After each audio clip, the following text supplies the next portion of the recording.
Hello and good day, everybody. Thanks for stopping by the Roots and Reason podcast. I am Preston, and I have a special guest today, Melody Wright. She's a guru when it comes to the housing macro stuff. Some of the biggest names out there, the Daniel DiMartino Booth. I believe you've even been a guest on Fox Business before, and so we are absolutely honored to have her here today. And I'm honored to be here. Thank you so much. Okay, what I'm hoping to get through here is okay. Most of my audience is the working class, the blue collar folks in the world, and you are a specialist, sincerely, in all things in the housing market. And I've seen some of this stuff you go by, and a lot of it's very, very high level. So we're going to keep it kind of simple for us today. But um, I want to actually look at some of the numbers, some of the trends, and just talk about some of the basics of why this stuff is really so important, even to just average folks here, because a home is quite literally, for most people, like they're the biggest expression of basically your wealth in a family. Not everybody in America is invested in equities and things beyond a 401k. So the house really is a big deal. And right now, things are spooky. So, first of all, if you don't mind, I have to ask, how did you get into this in the first place?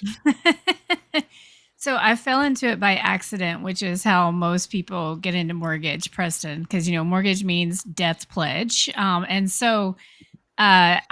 was in grad school, had taken out student loans, and so let me just first say that although I may circulate in some of these circles, I live in everyday world, blue collar world. So will, I think, be very capable of kind of speaking to your audience and telling them what's up because Right. it's crazy out there. So I just fell into it by accident. I was in grad school. I thought I wanted to be an academic like a moron. And, I took out student loans and I wanted to be a teacher. But then I realized getting your PhD was not really about being a teacher. I wanted to teach college. What I realized is they made all the grad students teach college and they paid them like $1,000 a semester. And that wasn't never going to pay back my student loans. So Right. I always had to work full time when I was in grad school and undergrad. In undergrad, I was working about 3 or 4 jobs just and I still had to take out loans because my parents didn't have any Three money. or four jobs? Oh, yeah. Oh, yeah. It Good was I grief. mean, but I had been doing that since high school. I actually started working when I was 12 washing dishes, so my Social Security goes back that far. Continuous work. So, I've just always been a worker. You are one of us. I Wow. am, yeah, and yeah, and most of my family lives, at the bottom of the K. I have some family members that made it out, but it's very Yeah. difficult. They tell you you can do it by hard work, and that's just simply not the case. No. And you have to have, if you're lucky enough to have hard work and a financial education, you might be able to make it work. But if you're like somebody like me, I can work myself to the bone and I still will just be running in place. And so I went for a job, like, because I'd worked, in really kind of at the Wall Street Journal, at a large investment banking firm, which I was working for a former senator there. Oh, And wow. so I went out. I had lived in Minneapolis while I was in grad school for my PhD. I moved back there just because they had a job market at the time Right. and it wasn't so great everywhere else. And I went for a project analyst job and I started working as a project analyst in corporate financial planning and analysis. I was an English major, but I had been working in business for a while. And then because that was September of 2006. In October, I went to a party where balloons fell from the ceiling. Everybody was ecstatic about what had happened in housing and mortgage, and they Mhm. didn't realize that it was turning over. And that was the last party for a long time. And Right. so essentially, chaos ensued. We'd we'd come into the office and write down like $800 million a day. I mean, it was just absolutely bananas. And Whoa. so I learned so much about the mortgage industry during all that. I mean, I got an education I wouldn't have gotten any other time. And then because I was young, layoffs, they take up that top management, older management. And so Right. as somebody who's young and works, and is hungry, I went up the ladder very, very, very quickly and was at the right hand of the executive teams, through my time there. So fast forward, we thought we might make it out, but we did not. We filed bankruptcy in 2012, and I sort of helped manage that process. And then they wanted me to take over default because they had gotten into so much trouble. Not really. Well, it's a complicated story. They weren't incorrectly foreclosing on people, but they were not administratively processing these to the best, quality. And so they needed my help. And so I went and took over default. And, it was a crazy job. We It had was over unprecedented times too. I mean, I don't think people unprecedented appreciate just how the magnitude of the GFC was. 65,000 foreclosures were in my portfolio alone. And so, and it was, and it's so bizarre. Like, what most people don't understand is they're like the banks, the big bad banks. Well, yeah, they are the big bad banks, but in reality, your government agencies and government sponsored enterprises hold 85% of the mortgages out there. So even a lot of times when your banks are originating that mortgage, so like you're sitting down at your bank and signing the dotted line, they actually turn around sometimes the next day and sell that to one of these government agencies. And Well, that's that's the how they whole were getting their triple rating though, wasn't it? Because it was actually bundled and the whole theoretically. CDO and all of that. Yes. Yeah. And so what a lot of people don't understand, and we started with your question of how did I get into this? Complete accident. But here I am. And I'll fast forward. So I really got all that experience on the finance side of it, but also in the default side of it. And then I went off to non-bank companies trying to help them get up to speed with all the new regulations. But what I soon realized was they weren't all that interested in getting up to speed, not in the way that we believed that you were supposed to follow the regulations after going through the Federal Reserve consent order, the DOJ settlement for the mortgage companies. We'd been really, whipped about. And so I'd go out to these non banks, try to help them. They weren't interested. And so through frustration, I decided to get into technology because I felt like Right. that could be the solution. But then Is this essentially like I was 2007, 2008 or somewhere around there? no, so this is so I'm kind of telling you how I got to where I in the last Okay. 5 years. But Oh, it's the last 5, okay. yeah, 2019, I went off. I had been working on technology within my company, but I went off and I went to fintech companies and started working on mortgage technology because believe it or not, yes, we think we have great technology in this country, but in reality, if you walk into a bank, they're on blue and black screens. That is not an exaggeration. That's Wells Yeah, Fargo right now. And so no one in tech had really paid attention to the financial sector. And so I tried to build better products. Well, there's a monopoly in mortgage on the technology that was built in 1968, 1972, and they've consolidated and they have no interest in that. And so right. I had to finally just leave. In my last job at a fintech company, I was kind of asked, when are rates going to rise?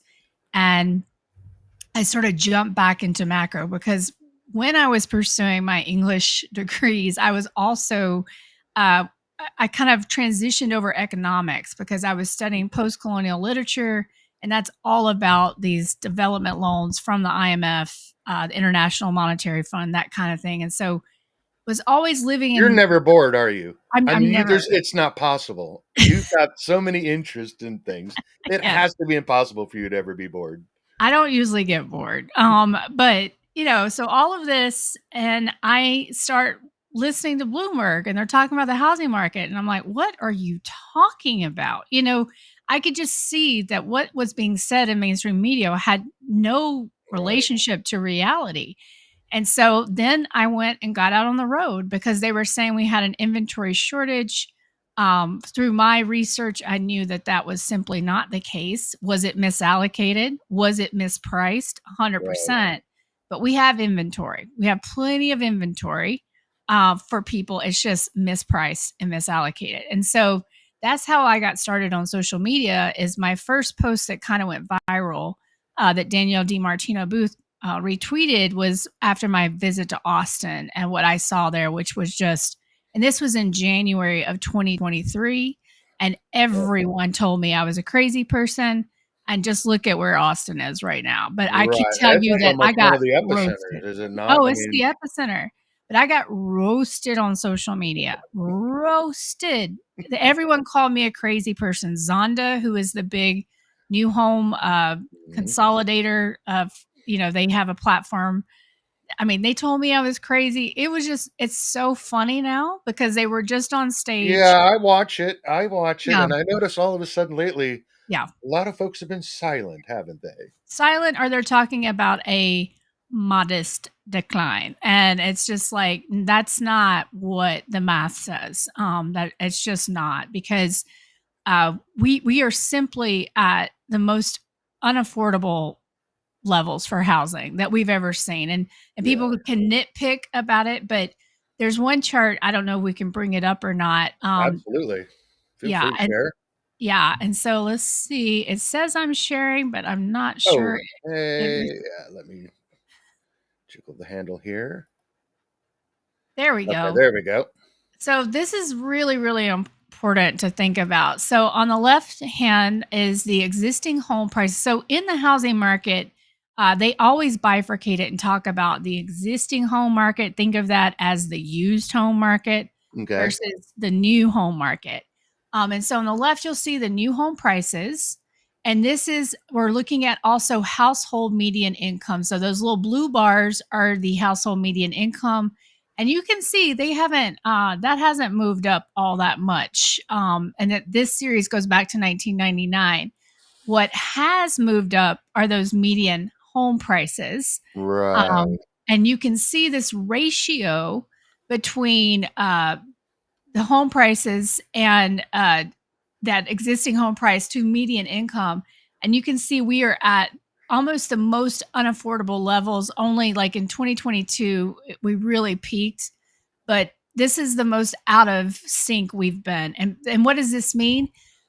People simply cannot afford these home prices anymore. And in fact, the last time that we were this, if you look back at the GFC during those 2005 to Right. 2008, like we are much higher than that now. And then the right graph is just the same for the new home prices, which they have actually been coming down. They're down year over year Yeah, I because see that. the builders, they prioritize pace over production. I mean, pace over price, because they're producing homes and they need to move them. So they're actually coming down those prices, but that still far off. And let me just say this simply is, you know, people are not making enough money to afford those home prices. So Yeah, I noticed, oh, hold on a minute, let me transition that screen there. there we go. Sorry about that. I've noticed that even, anecdotally, of course, in Middle Tennessee, Upper Cumberland area, that it shot off like a bottle rocket, literally like past 3, 4 years. The new homes that they were building in kind of these, around here, our subdivisions are small. I mean, compared to anywhere else, the Atlantas, Austins, Tampas, anything like that. Right. At the same time, remember houses being out there on half-acre lots, which I know a lot of people in Austin would drool over a half-acre lot. Oh, absolutely. Yeah. They were somewhere around 220-ish, Hmm. and last I was checking, there were somewhere in about 290 to 300. Hmm. Then what I started noticing was the existing homes had been on the market a while. All of a sudden, they started to see the first price cuts, and I use mostly Zillow and Redfin just to kind of Sure. get a, you Yeah. know, thumb of the wind. And all of a sudden, I start seeing the, price cut 2,000. Hmm. Then it's price Hmm. cut 4,000. Hmm. And then on some of the little bit higher end stuff, I'm watching literally like $10,000 price cuts. I haven't quite seen it as much on the new housing. Of course, it's obviously going to be different because they're I don't know. There's kind of a weird They're discrepancy there, giving but incentives. Yeah. They're right. yeah. So But even the new houses have all of a sudden starting to. come back to the 295, Yes. 275. We're starting to see that. Yeah. And again, this is in a place where that's a whole lot of money Uh-huh. for here. Yeah. Because what everybody did, so there's just been what so many people misunderstand about the housing market is they think that somehow it's about you and me buying primary residence. It's about our shelter. It's about your first time home buyer who's going to buy their first home. No, that's not the housing market anymore. The housing market is about second homes, short-term rentals, and long-term rentals. It's about investors. And it has been really since the late 90s. And in fact, we had the lowest percentage of first time home buyers last year from since they started tracking in 1981, Preston. And so this market is about invest. And so you have to change your mindset when you're looking at these prices because if you're like me, just a normal person, I look out and I say, well, something must be wrong with me that I can't afford this home, right? Right. Like I'm poor. I grew up poor. I'm not smart. I'm not good with money. But in reality, no. What happened is so many of these investors picked areas like yours and mine, Johnson City, Tennessee. They're all over the place, just Yeah. little subdivisions in the middle of nowhere, asking for $700,000 for. I'm like, are you insane? The median income around here is like $45,000. So Right. but they all built thinking California was gonna move to every city in every Right. one of these states, and so I would go to Miami, and they built as if all of California and New York were coming there. I would then go over to Fort Lauderdale, just right down the Right. street. They did the same thing. Austin, and so all the builders. Nashville kind of did. Right. Oh, We could expect Nashville. 100%. Yeah, they did. They way did. 'Cause they actually got a running start. They started early, like, a lot of they really started going nuts in, like, 2018, they kind of but they all built like, every Californian was coming to their city, and they priced it that way, and they forgot that it's actually the people that live there Yeah. who are going to be the people that are going to buy these homes, and that you're gonna run out of those Californians and New Yorkers and Illinois at Or some my baby point. sister, even she actually left the Murfreesboro area because she just was like, if it's going to the moon, she's like, I'm living too close to a road. I want to get a little bit of. So she went down to Shelbyville and got like twice the Yeah, living space she ever could in yeah, Murfreesboro. And it's only like, 45 minutes away. And it's a yeah. completely different market. Oh yeah. Yeah. And but this is what's going to happen is so what it's like it's so crazy with these new bills particularly. It's Right. like they build further out and a lot of times they don't even have to file permits. And so you're now Yeah. 60 minutes outside the city and you've got a ton of inventory out there. Well, meanwhile, you had so much speculation in the downtown areas. You now have a ton of inventory there. So people are going to go out and then they're going to come back in. But these are themes, and this is Right. what most people don't Long understand. trends. It takes a very long time for this to play out. And so you can see this path was very clear about what's coming. But it just takes so Well, long. not that No, clear because you were one of the people getting roasted out there for saying these things when this is, the thing that I've gotten to be kind of stink eyed on with the things of the MSNBCs and the Fox, the regular business stuff, is we're hearing kind of just the regurgitated stuff of just everybody knows or what my. And all of a sudden, I start paying attention to a handful of certain people that are going, I don't think that's the full right, story. There's more right. going on. And in fact, that's another question I really want to ask you that totally ties into this. I'm seeing the rumblings of the whole, as you mentioned, the investors.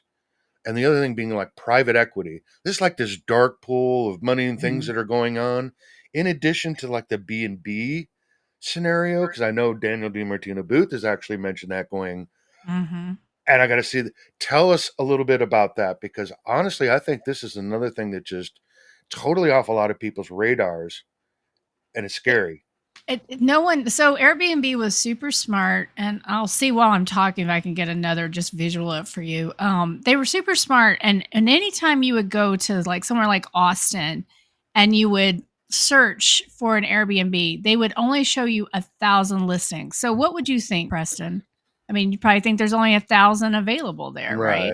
Right. Um, No, and that was on purpose because their whole model was about getting more and more homes, and so they didn't want their hosts to actually know how much competition they had. That company is not cool. I can tell you that much. And they're, you know, they're they've been dying a slow death, but we'll have Airbnbs or short-term rentals. We always have had them, but not like this. And so I'm going to try to share my screen, and hopefully you'll be able Okay.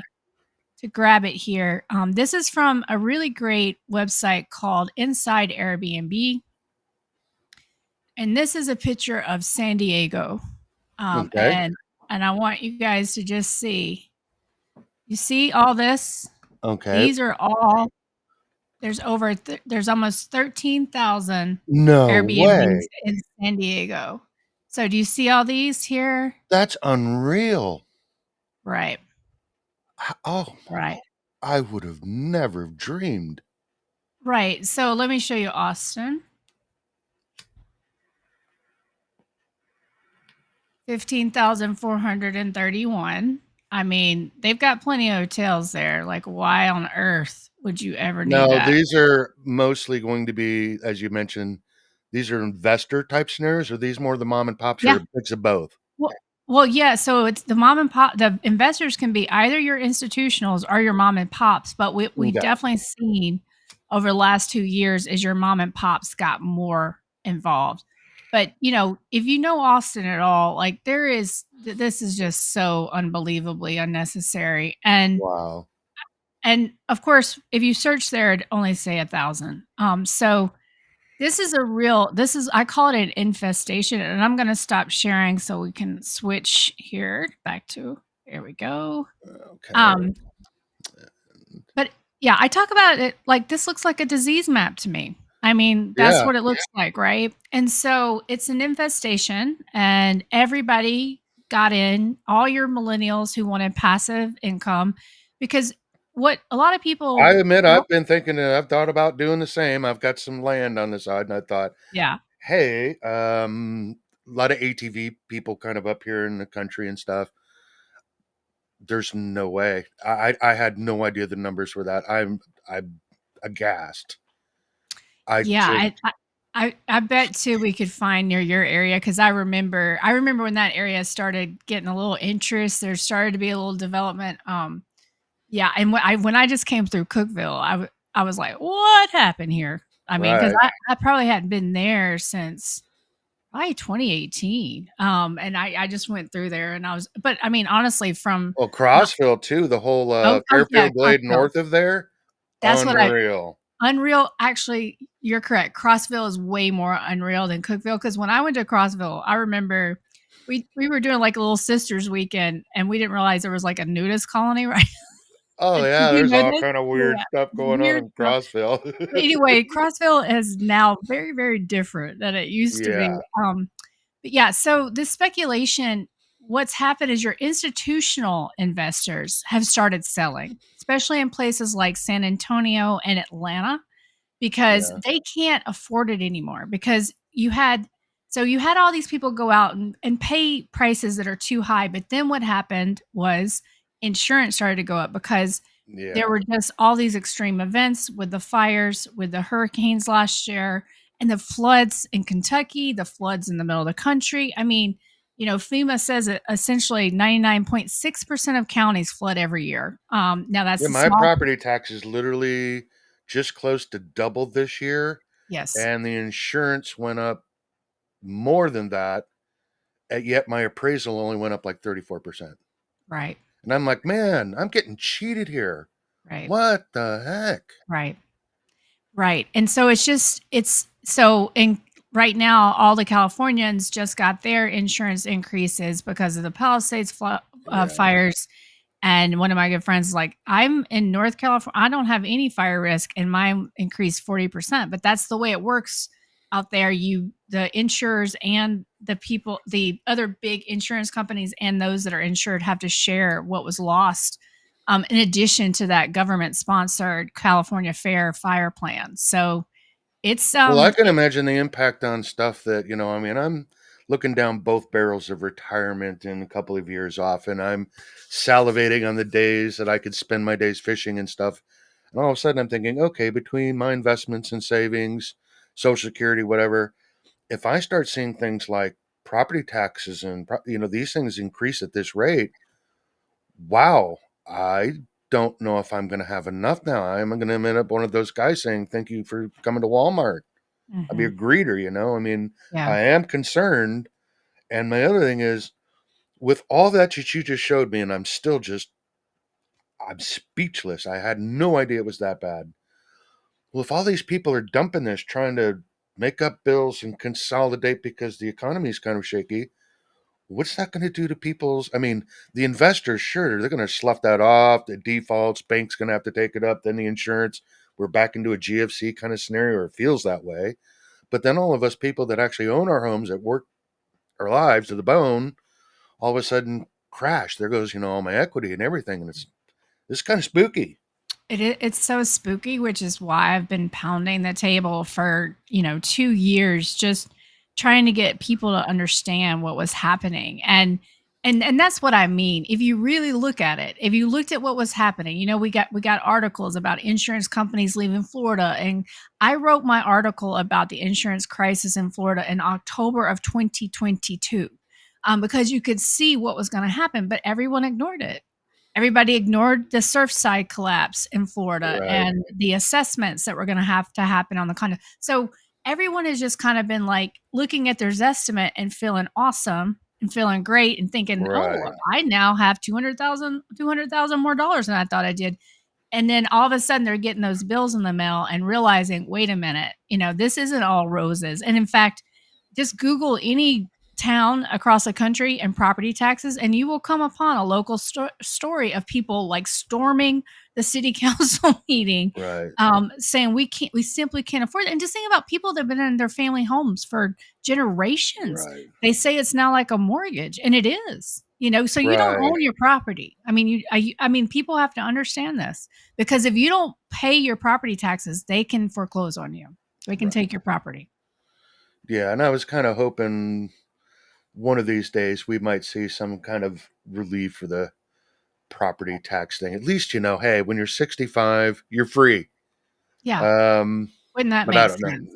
Yeah. Yeah, Nobody's but interested in talking about solutions or sitting down and saying, "Okay, how can we really let's talk about the deduction on the salt, limit or things like." But in reality, there are simple things we could do very quickly that would change this entire game. But right, housing has to become about that first time home buyer again. It absolutely, or the people like you who have worked their whole lives and have done the right thing to have that house. It burns me up. yeah, Like, it's not a linear thing that I could have planned for. It's the hockey stick thing that's like, yep. well, wait a minute, I planned there. It's up Mhm. here. Yep. What the hell am I going to do? Yeah, exactly. And you know what I tell people? The best thing they can do right now for what's coming is do everything in your power to get out of whatever debt you have.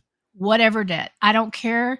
I don't do the buy now, pay later. That's gonna come back and haunt you. It's already starting to. Many people right now, and they're starting to report to credit. Those student loans, now that they're reporting to credit, Yep, it's freaking everybody up. But here's the thing. If you have that credit card and it's at these crazy limits of 22%, and we know if you default, they can go higher and higher. And yep, I mean, you're losing access to credit every single time you use that thing and don't pay it off completely. So I would encourage everyone to go get that second job while they're still out there, because right, we all know we can see them right now at every single fast food place, every single, because what's happening is you have the younger generation are taking those jobs, but they have, and I'm so sorry. I mean, they just don't have the same work ethic. And I know this from having managed them. same And here. and so I'm not saying this isn't, they weren't, it's just not the same, but Right. they can't stay in those jobs. They last for like 3 or 4 days. They can't even look humans in the eyes. And so when a human says, this isn't what I ordered, they like have a complete nervous breakdown. So it, No, I literally had this discussion the other day with my former manager who owns. He retired down ghetto us, Fort Myers. He can't even afford to live on the Gulf now. He's looking to go inland now, but We were Mhm. discussing this. We work for a tech company out of Seattle, and this was always the hiring challenge. I can get an older person, and they can talk to another customer or interface with other businesses because they've done it their whole lives, Right. but they struggled with technology, kind of the old boomer thing, Yeah. you know. Yeah. On the other hand, I could get a young person out there. They were born with the, smartphones and computers, Yes. so it's like Right. easy as breathing. But you're right. I put them on the phone and I'm like, I can't have them talking to a customer, let alone another business. My God, Right. you're right. And they would have meltdowns, and it's just like I'd have to go do an intervention because I've got some young Yeah. lady in customer service crying Yeah. because a man was angry or something. And it's like that's Right. the first time they've ever dealt with that. And it's like, Isn't how that are they going wild? to get a job? How Yeah, how I are they going to pay for a home or anything? It's what keeps me up at night, Preston, because I managed I was in corporate for so many years and I don't ever want to manage another person. I got to be honest. I mean, it's just because it just and Gen X is just so different. We're so, I'm so different. Latchkey kids, you were out on your own 2 years old on a farm, Yeah, you know, diving in hay. Like it, I mean, it just, it's not this. And I mean, we just do have a better sense of how to take care of ourselves. So, you can go get that part-time job right now and you'll outwork and outshine everyone around you. That will be frustrating to gonna you. have to, right? Gonna have to do Yeah, things that probably I'm not going to like. right, Mostly, it's like I could probably skate by on all of these things.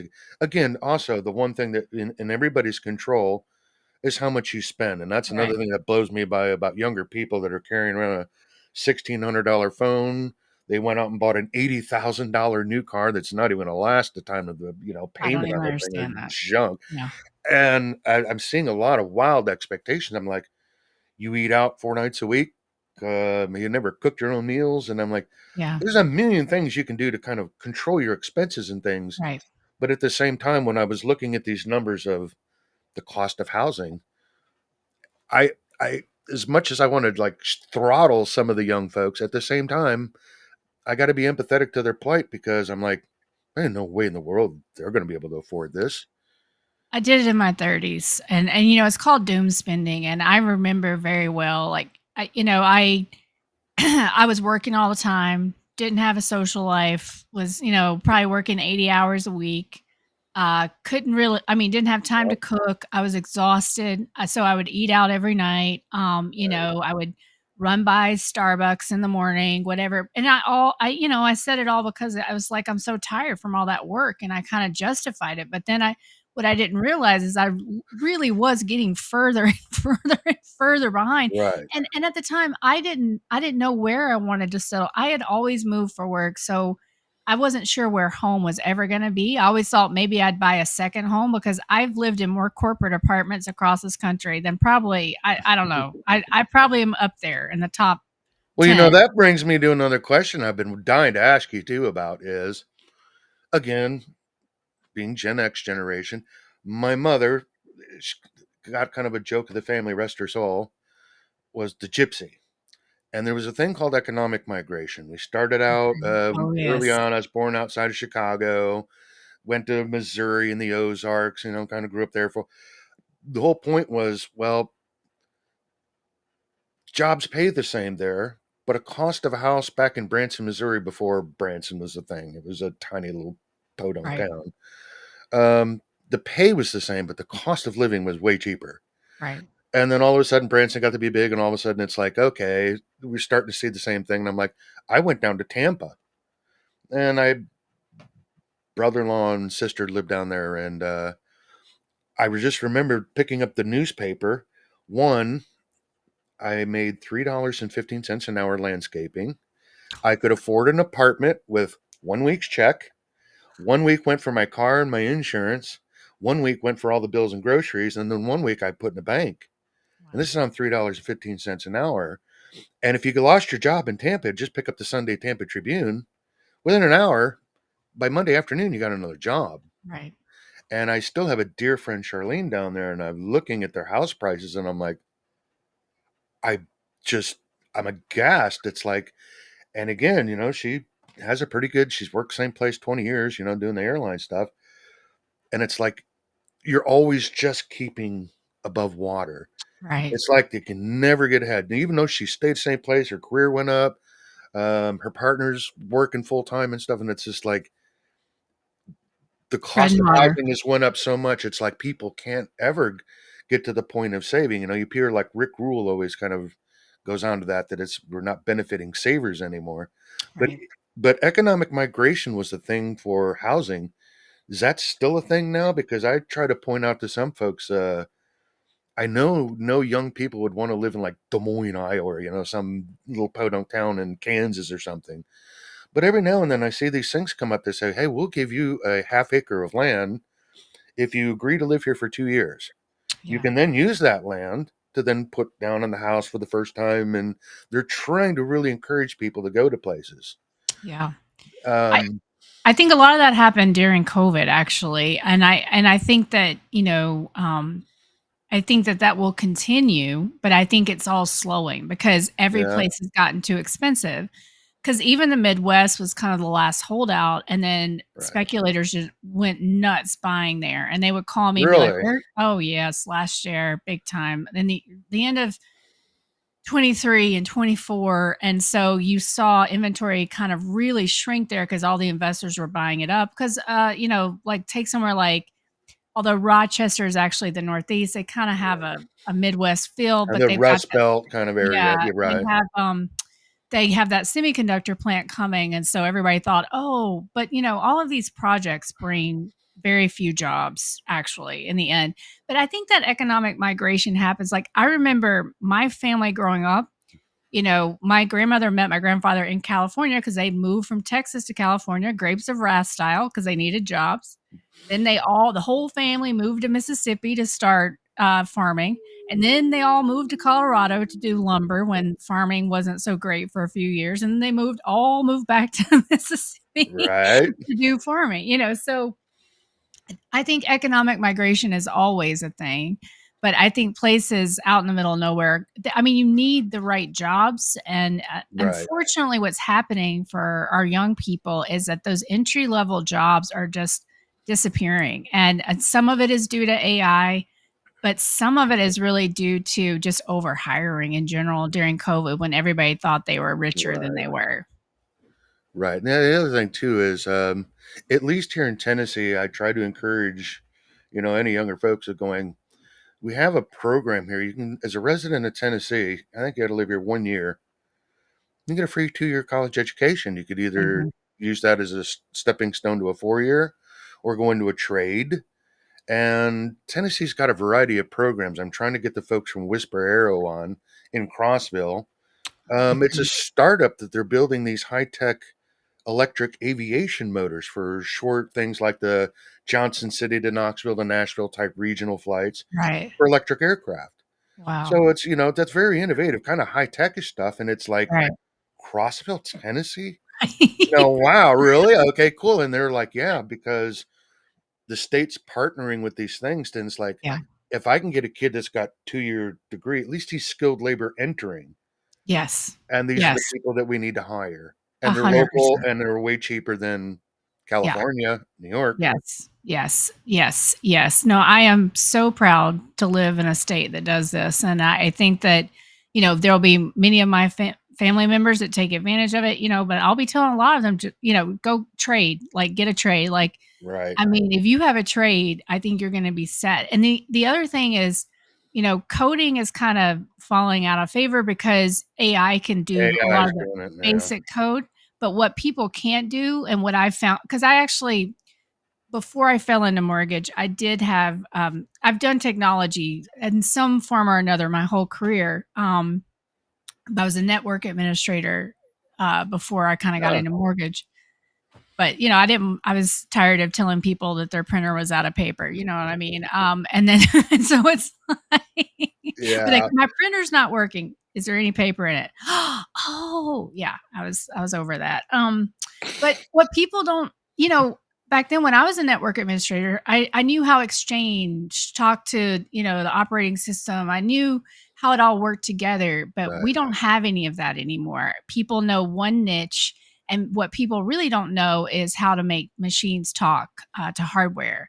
And so I think those are the places where, there's a lot of opportunity, but going, to just a straight technology coding, I don't think that's a good idea right Well, look now. at the diversity of your background on it. I could actually see where you could see a lot of angles in sort of that thing. Yeah.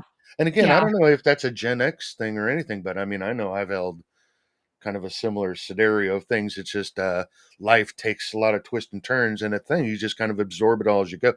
I too went and got a degree in IT, focusing on network administration, and it's like I got a degree before Wi-Fi existed. It's like get out of here, boomer.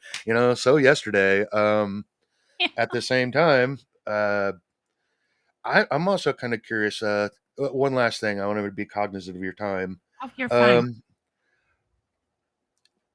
After what I think is coming down the road here, with the things are starting to roll over and looking dark, and whatever it takes for any of us to survive, man, you squeeze the belt, you learn the 84 different ways to cook pinto beans, and um, the sun will rise again, and at some point you get to the other side of this. What kind of opportunities do you think there might be, especially for a younger person? Do you foresee if we do have kind of a crash, it's going to hurt folks like me, but on the other hand, maybe it will help out some of the younger folks that are looking for their first time home buyers, and then there's some rural programs and stuff that Yeah. in some places kids can get into, or younger people. Yeah, I think that unfortunately it is going to hurt. Well, a lot of our asset class holders are the people, our boomers own most of the homes. But they also own a lot of second homes. There's over 15 million vacant homes right now and over 3 million seasonal homes. So, 15 million?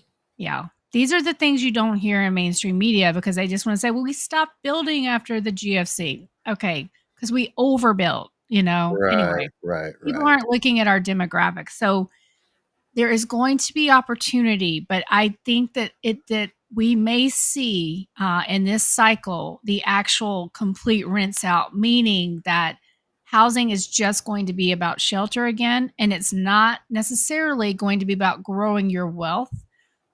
Your home is a depreciating asset. The Right. land is not. And that, and so that's a different, and so I think people are going to have to stop looking at their homes as the way that they build their wealth. It's more about shelter and and doing some alternative things. But I absolutely think that first time home buyers, if they make smart decisions, forego the Starbucks, forego, the experience, whatever it may be, um,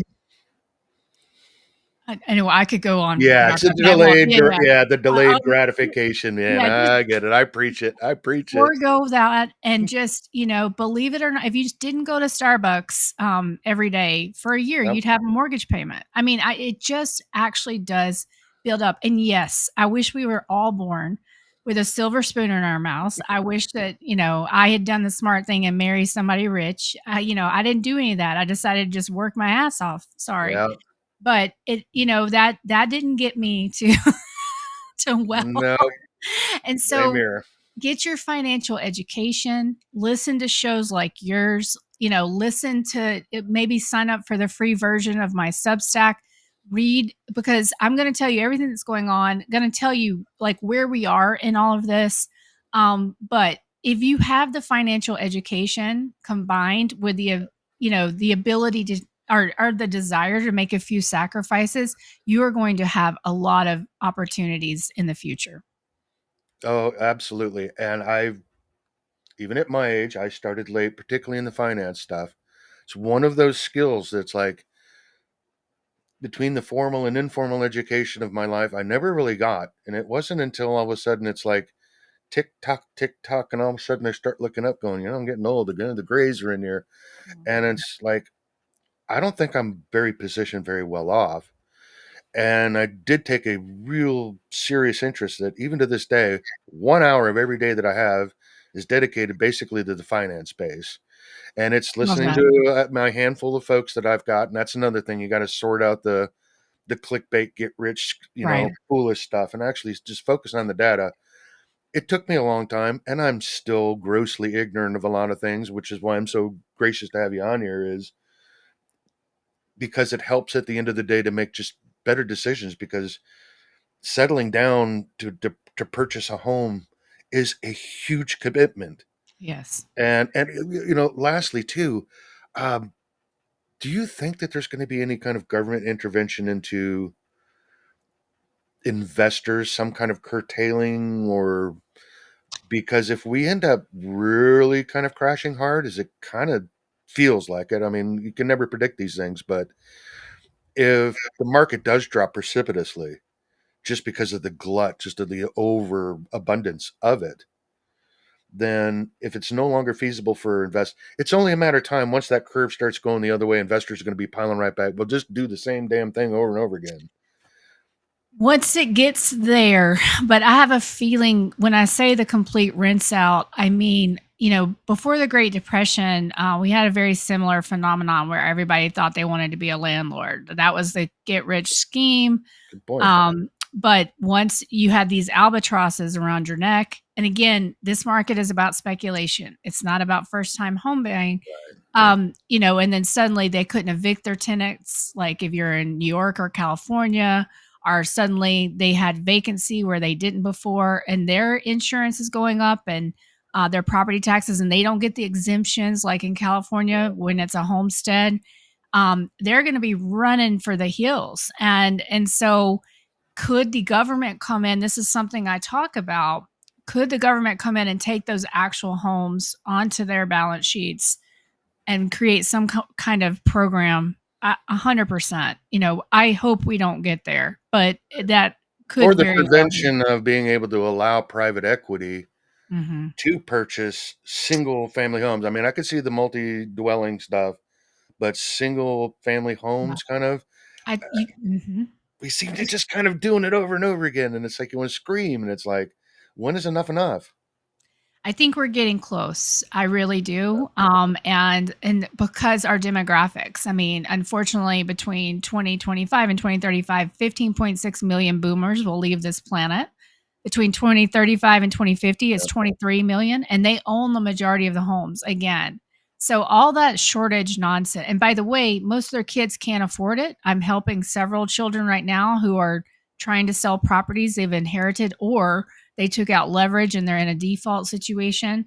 So we have such a glut of housing. The only thing that would change that, and I've said this before, is if the robots need houses, because that is just simply our demographics. We are not Yeah. we're not even at replacement rate right now. So in Right. terms of fertility. So Right. The anyway, fertility's down. yes, Young people aren't dating and getting married anymore. right, Divorce rates are kind of high. The plastics, I paying attention to it. And again, morbid as it may seem, boomers are dying. This is usually the right, point where we start seeing that huge transfer of wealth right, downward. And right. then I'm wondering, it's like, I don't know. It's we're in a really, really weird place, and the housing stuff is one of the more difficult ones for me to kind of figure out because, again, there's what I see on MSNBC or almost like a television commercial type thing or the clickbait stuff. And then when I kind of hear some of the reality of it and you start paying attention to a few financial pieces and you can see, well, housing's really tied into banking. And then what about Right. the insurances of these things? And when you start connecting it together, it is a little spooky. And I'm not trying to scare anybody and I don't want to freak no one out, but at the same time, I want to tell folks, tighten the belt, get prepared, um, learn how to have a stiff upper lip, and it's likely going to be a tough time. Where can folks find you, Melody? Yeah, grow some veggies. I would add that. Get some Yes. chickens. So Yep. Absolutely. find local meat distributors. There's a bunch of stuff you can do. People can find me on X Twitter at M3 underscore Melody, Melody. M3 Melody Substack. That's where I publish almost weekly newsletter where I do a lot of my research and data. And then M3 Melody YouTube. I do that more infrequently, but that's where I kind of talk about what I'm writing about. Because sometimes because of all those terms, like you say, Preston, it can be very confusing and dense for people to sort of, but I think just start to pay attention. If I could leave your listeners with one, you don't have to believe us that things are about to get hard, but Mhm. start to pay attention. Right on. And I will, of course, put some links down here to go find her Substack and her Twitter. I highly recommend that you do it. Thank you so much for showing up today, Melody. It has been amazing. I really appreciate you. Like my first superstar that I've been able to have on the cast, and I'm so grateful. As you actually are here in Tennessee, aren't you? You I said am. Johnson City area, Kansas City, a Tennessee. fellow Tennessean. All That's right. right, I love it. All right, It's my absolute pleasure. Thank you so much for having me. thank you, Melody. Have a great day. You too.